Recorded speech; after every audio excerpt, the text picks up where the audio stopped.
কি অবস্থা, কেমন আছেন সবাই? আমি মোটামুটি ভালো আছি। দোয়া করি আপনারা সবসময় ভালো থাকেন। এখন ওয়েদারটা এমন, সবাই মোটামুটি কম বেশি অসুস্থ হচ্ছে, তেমন আমিও একটু অসুস্থ ফিল করছি। তো কালকে রান্না করেছিলাম, সেটার একটু ভিডিও নিয়েছি। শাক ভাজি, বেগুন ভাজি আর ফুলকপি দিয়ে মাছ দিয়ে একটা সবজি। তো সব মিলিয়ে মোটামুটি ঠিক ছিল। আসলে আমি লাইভে গিয়েছিলাম, তখন ফোনে কল আসার কারণে লাইভটা কেটে গিয়েছে, না হলে আমি ভিডিওটা আর করতামও না। তো এখন অনেকজনেই বলবেন যে খাওয়ালে বুঝতে পারতাম এটার রেজাল্ট কী। আসলে সব সময় তো আর সবার সাথে এরকম খাওয়া দাওয়ার বিষয় নিয়ে হয়ও না, আর হয়েও ওঠে না।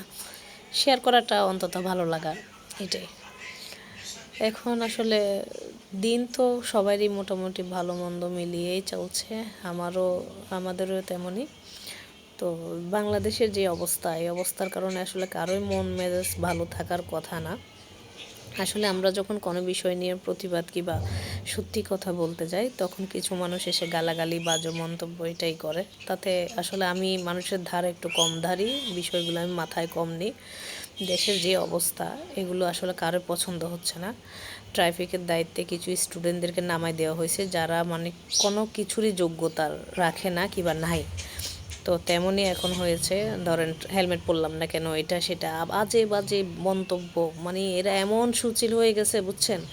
মানে কোনো বিষয় নিয়ে তো কিছু ছিঁড়তে পারে না, মানে সাধারণ মানুষের সাথে মানে কোনো যুদ্ধে করে রাস্তায় মানে মানুষকে কিভাবে বিরক্ত করবে সেটাই করছে এখন।